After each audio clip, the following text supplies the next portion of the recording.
Hey everybody, Dr. Dan here, and this is chapter 8. So we're at week 9, and finally we get to some more approachable history for most of us because we've been bouncing all over the globe. And I think, when you consider this class, it's really difficult because, one minute we're talking about Germany, and the next minute we're talking about Japan and China, and we try not to get into any of the details because that even makes us more confused. But it's hard to give any of these topics the time that they deserve.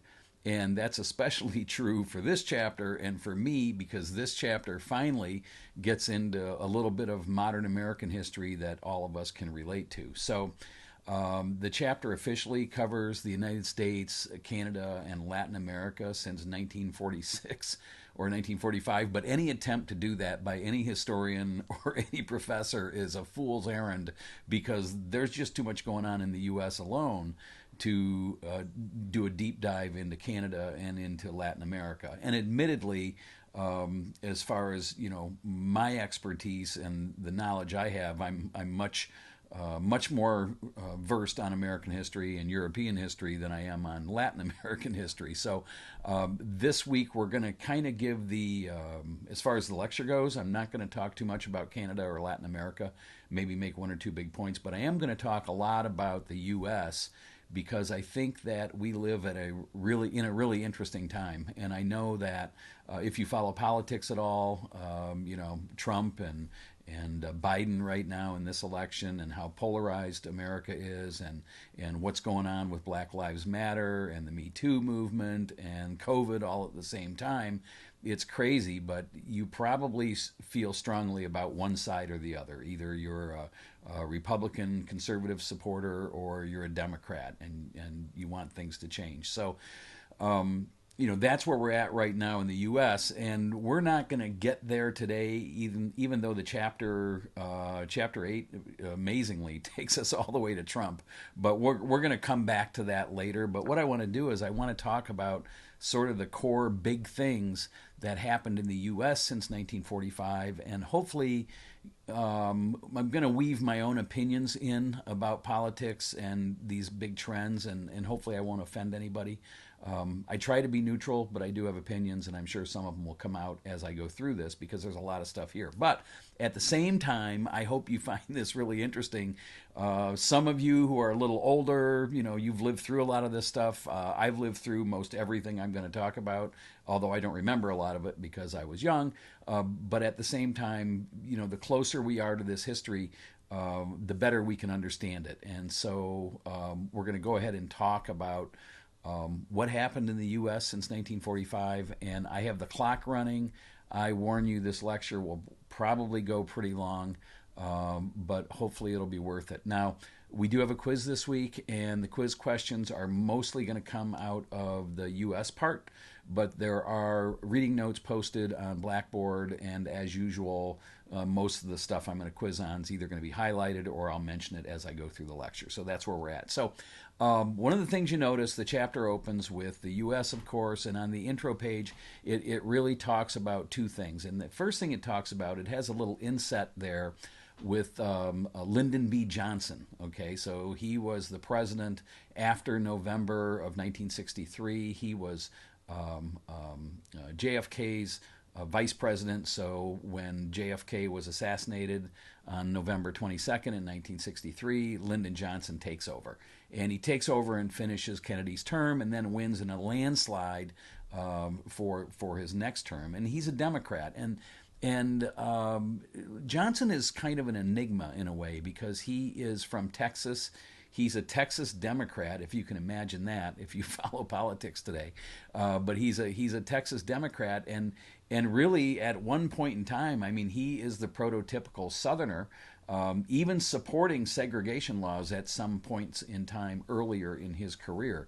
But as the 1960s comes and Johnson sees what's going on in society, he knows that something has to be done about race relations and something has to be done about poverty, and he rolls out this program called the Great Society Program, and he does it in Ann Arbor, by the way, at the University of Michigan in 1964. So kind of cool, kind of close to home. So the book opens with this Great Society Program. And we'll get more into that in a little bit. But one of the reasons it does is because it talks about what happened prior to the Great Society Program. It talks about the New Deal, and it's important to relate these two things together, because by doing that and by discussing the New Deal and the Great Society, then we can understand political divisions a little bit better. Now, studying the history of the U.S. is extremely easy. There is nothing to it. And understanding American politics is super easy also, although everyone makes it complicated. But the reason it's easy is because politics in the U.S. comes down to two things. It is the people and their comfort level with government intervention. And we vacillate back and forth and back and forth. And that's the way our founders wanted it to be. It's an experiment. The Constitution was never finished. We're always working with this. And the debates ever since Thomas Jefferson and Alexander Hamilton in the 1790s have been over how much government intervention is too much government intervention. We're a people that are way into liberty and freedom and all of those things that have been ingrained upon our culture. But at the same time, there are some things we feel need to be regulated. So that impulse goes back and forth between a lot of regulation and no regulation. And that's what politics is about. That's what the Supreme Court decides on in every case. Is abortion legal? Can the government regulate abortion, or should the government stay out of our lives and not regulate a woman's body?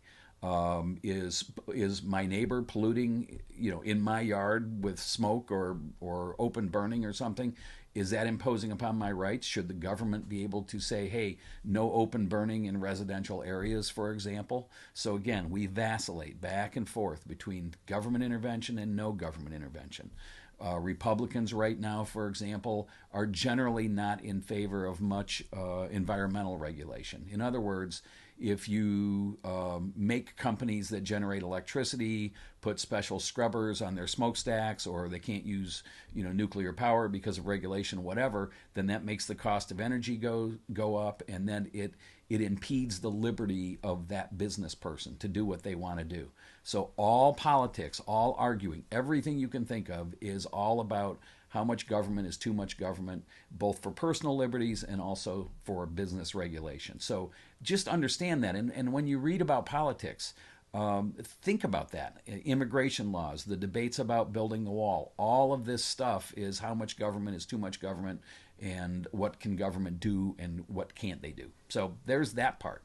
But the reason that's relevant is because there was a real big change after the Great Depression in the 1930s and 1940s, and that was called the New Deal, and we may have talked about that in an earlier chapter, and most of you know what the New Deal was. But the reason it's significant is because the New Deal happens under Franklin D. Roosevelt, and he's a Democrat. And for the first time in American history, all of these new social programs are rolled out. So the Social Security Act is passed as part of the New Deal. There's government employment as part of the New Deal. There are social programs as part of the New Deal. So it's the first time that the government is really getting involved in people's lives and making sure that people in the United States have some kind of safety net. Unemployment insurance, for example. So these are all New Deal initiatives, and they were not popular then, and they're still not popular because there's a lot of conservative politicians that say, hey, look, the government shouldn't be in any of this stuff. You go get a job, you make money, you buy your health insurance, you save for retirement so you don't need Social Security, and the government shouldn't be involved in any of that. And that's a perfectly legitimate opinion. So that's out there. And when the New Deal came along, it was shocking because it was like, oh my God, the government is going to pay people unemployment insurance. It's, how does that happen? A lot of conservatives didn't understand it. It was like a money giveaway, and it went against the grain a lot of the ideas of what it is to be an American: hard work, lift yourself up by your bootstraps, all of that stuff. So that's why the New Deal was controversial. And so ever since the New Deal's been around, the conservatives have wanted to cut social programs, and the Democrats, mainly the liberals, the ones on the left, have wanted to increase social programs. So the New Deal was controversial, but at the same time, it was accepted, or the tenets of it were accepted by a lot of Republicans. Now, that having been said, Franklin Roosevelt, New Deal, Democrat. All right, he dies. Harry Truman takes over. Harry Truman's a Democrat. He even tries to get national health insurance through. So again, this impulse for social programs exists after the New Deal. But then Eisenhower gets into office, so he's elected in 1952. He's a war hero, he's a Republican, and he's a fiscal conservative. But that having been said, he was still a supporter of New Deal programs. And it represents a time where the Democrats and the Republicans got along a little bit better. And I personally think it's because of nationalism. There was a stronger sense of nationalism in the 50s and 60s because, we were victorious in World War II. We were heroic, if you will, in Korea. And the Cold War was going on, and there were more reasons for Americans to come together than there are today. So that's one reason, my personal opinion, that politics was a little bit different in the age of Eisenhower. So Eisenhower's a Republican, but he's centrist enough that he supports generally New Deal programs. And the other thing that's going on is communism, Cold War. I just mentioned it, but part of that affects culture and brings people together through McCarthy and McCarthyism, and this idea of Red Scares, and this idea of the House Un-American Activities Committee. So, there's a lot of stuff going on all at the same time, a lot of moving pieces. In the middle of all this, in 1955, to show you that Eisenhower is all for infrastructure projects, he signs the bill to build the interstate highway system. I mean, single-handedly. It doesn't even exist before then. And if you travel I-70 and I-80 and some of the older interstates, you'll still see signs that say the Eisenhower interstate system, especially if you're out west in Montana, I-80, you'll see the Eisenhower interstate system. So, wow, a lot of stuff. McCarthyism, Red Scares, the Cold War, fears of nuclear attack, Eisenhower in office, the Korean conflict, a lot of stuff going on in America. But America is still pretty much conservative overall. That changes, and that changes in 1960 when John F. Kennedy gets elected, a Democrat. He's the youngest president ever elected in the country at that point, at 47 years old. He's a Catholic, so he's the first Catholic president. And the country is so conservative back then. I mean, even the fact that he was Catholic worried some people. It was a negative.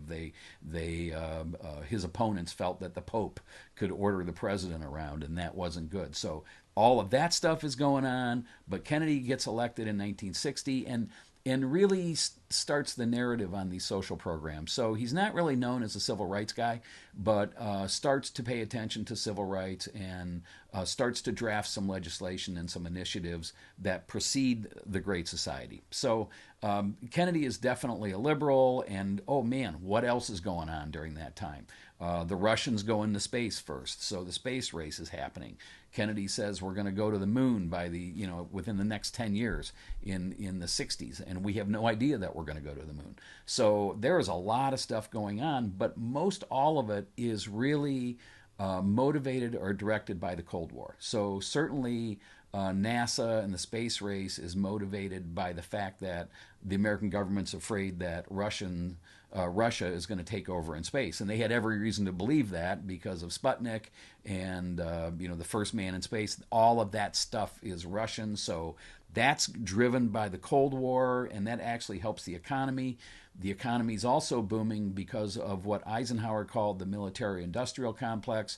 Basically, defense industries are booming, and the economy's booming because of the build-out of the interstate highway system and all of the new towns and all of the new hotels and all of the new stuff that pops up along the interstate highway system. All of this is happening at the same time. So it's complicated. We could spend a whole class on any one of these topics. but I think it helps us understand. Hey, why didn't we fix civil rights already?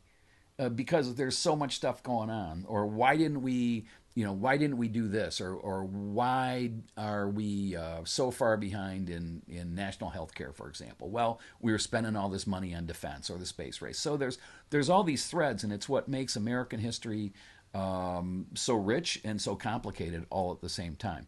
So anyway, Kennedy gets assassinated, Johnson takes over and starts this Great Society program. In a lot of ways, it's very similar to the New Deal. It is legislation that, okay, the Great Society programs, food stamps, all right, school lunch program. I mean, those are two huge things that come out of the Great Society program, and the Civil Rights Act of 1964, and then the Voting Rights Act of 1965. Because while I'm talking about all of this upper level U.S. history, the other thing that's happening is there's segregation in the South. There's Jim Crow laws. So I mean, in 64, 65.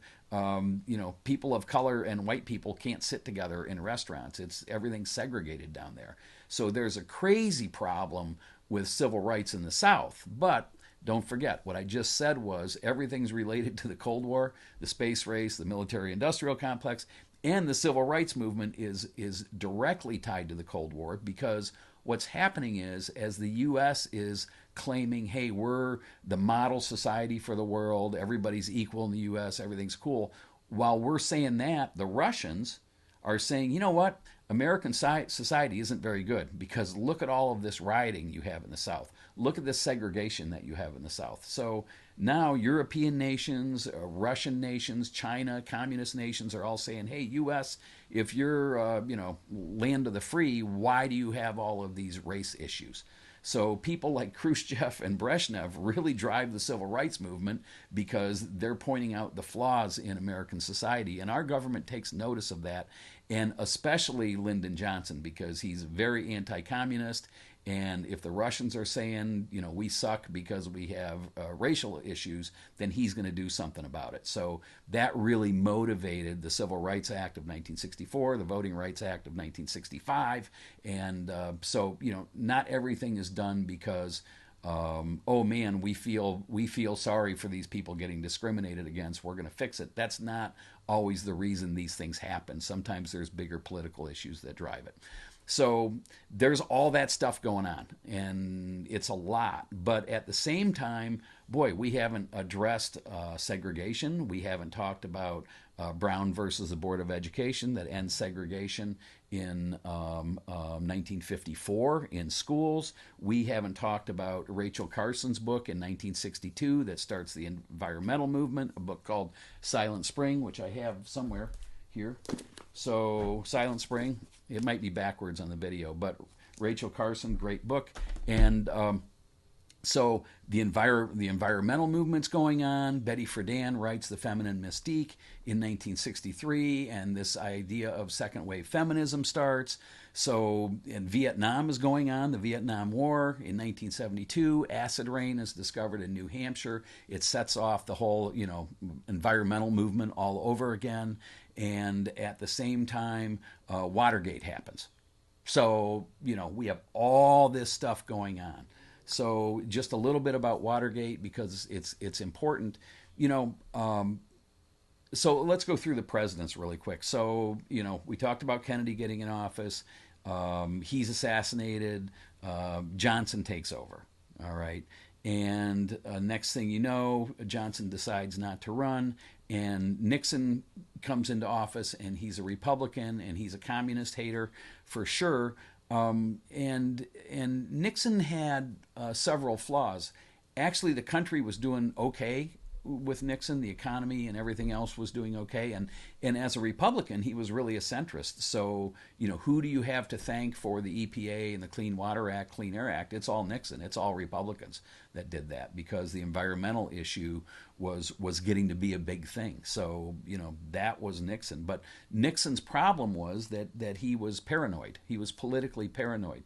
So, right before his second election, he is so paranoid that the Democrats are going to win, although Nixon would have beat McGovern in a landslide. He initiates a plot where burglars break into the Watergate Hotel, which is the home of the Democratic headquarters, and they steal Democratic strategies and that sort of thing. And Nixon gets caught. And so that's Watergate. Nixon is the first president to resign in office. Crazy, because he didn't have to do it, but he was just paranoid. But anyway, so Nixon gets caught. Jerry Ford takes over the vice president, and Ford loses to Jimmy Carter in 1976. And everything is kind of okay, but then the Arab oil embargo comes. Now, right around this time, I was starting to drive, and I had a car and stuff. And literally overnight, gas went from like 26 cents or 32 cents a gallon to like $2. And the speed limit went from 60 down to 55. All of these energy savings things started to happen that, I can really remember. So, that totally ruins the economy, because now oil prices are high, and people can't buy gas. There's gas shortages, and this hatred towards Arab Americans begins. So you really see the Middle East playing a larger role in U.S. culture. And but because of that, and because of a hostage situation, Carter loses to Ronald Reagan in 1980, and Reagan runs on a law and order platform. Same thing that Nixon did. They're always like, hey, look at the riots in the streets. We need law and order. Same thing Trump's doing. People just do the same thing all the time. So Reagan comes in, and he's a conservative, and he is not a New Dealer. He's not a Great Society guy, and he cuts school lunches, and he cuts food stamps, and he cuts a lot of job programs. Not completely, but cuts the budget substantially, because, again, it's this balance between government intervention and no government intervention, government help and no government help. We're swinging this pendulum back and forth as we go. So that's what's going on by 1980. Clinton's elected in 1992. Kind of moves everything to the center again, and the economy absolutely booms under Clinton. But the reason it does, Bill Clinton's lucky because he's in office when the internet takes off, when the internet's basically invented. So, the beginnings of Amazon, and the booming of Microsoft and Apple, and the beginnings of Google, and it's amazing what the internet does to the economy. So Clinton's in office during that time. And presidents and economies are all just a matter of luck. If you're a president and the economy happens to do great, then you're a hero. If you're the president and the economy happens to do terrible, then you're the GOAT. And presidents really don't have anything to do with the economy. They don't regulate prices. They don't make laws. They really don't have anything to do with the economy other than confidence. If you have a president who people aren't confident in, then they won't invest as much. But generally, that's all a myth. But Clinton is really lucky because, my God, you're president and the internet's invented, and then you're in office for 8 years. And the economy just booms. It just goes crazy. But Clinton's involved in, sex and financial scandals. The Monica Lewinsky affair. So, he's having an affair in the Oval Office of the White House. So there's the whole sex scandal with Clinton, and Bush gets elected in 2000 on a very controversial election between him and Al Gore, who was Bill Clinton's vice president. And Al Gore wins the popular vote count, but the Electoral College math decides otherwise, and there's controversy in Florida because that's the state that's going to decide it. And I remember people looking at ballots under magnifying glasses. That was what was on the news. It was counting every vote. But George W. Bush wins, and then a year after he's president, actually less than a year, September 11th happens. And so that totally changes the country all over again, because we get back into this Middle East thing, and the economy has some ups and downs, and basically the country sort of forgets about civil rights. Because there's all of this other stuff going on, and now we're in another conflict, and now we're in the Middle East again, and we're in Afghanistan again. We kill Bin Laden eventually, but we're still there, and we're going to remain there. So at 25 minutes into this lecture, this is where I'm going to stop. But I do, as far as U.S. goes, but I do want to mention two things really quick. So Canada. Read the Canada section. It's only 2 or 3 pages, and I think it's really helpful. It's going to cost. It's going to talk about this sort of lack of nationalism at times in Canada because there's still this large French-speaking province of Quebec, and so it's interesting to see how that affected politics. Although that's not as much of a big deal as it was 10 years ago. And the one thing I'll say about Canada in general is that they don't have a gun problem up there because of gun laws, and they do have national health insurance. Doesn't mean they're better or worse, but they have a global reputation for being a democracy that works and works for their citizens. So Canada is cool. Read that part of the book; you'll like it. And then Latin America, and I told you earlier, I'm probably the least qualified person to do a deep dive into the history of Latin America, but there is a couple of things I want to bring to your attention because I think, if you're an American citizen and you follow the news, if you're a Midwesterner, you don't hear that much about what's going on in South America or in Latin America. But the one thing to think about right now is that Latin America and South America has never attracted a ton of foreign investment, but they have in the past 10 years, and it's been China who's been investing in Latin America. Their financial investments in mining and port facilities, and so China is financing a lot of the growth in South America and Latin America right now, which is really great for those economies such as Brazil and Colombia and some of these other economies. Now, so China has a big influence in South America, and at the same time they're reaping the benefits by, buying most of their oil from South America and a lot of their other resources that are helping China feed their global economic machine. So be aware of the China investments in South America and Latin America. And if you read through that section, the history coming up from 1945 to present is a story of dictatorships and collapsed economies over and over and over again for a number of interesting reasons. So check that out. And then lastly, something that's really current. Maybe you've been reading about what's going on in the Amazon River Basin, but there's a lot of forest clearing and exploitation of the environment. And as you know, the Amazon River Basin is really important on a global scale because of the trees and the environment and the biodiversity there. So that's going on also, and that's mainly due to pretty much a right-wing government in Brazil. So pay attention to that. Sorry the lecture was so long. I hope I didn't lose you. Have a great day, and we'll pick this up again in subsequent weeks. Thanks. Take care.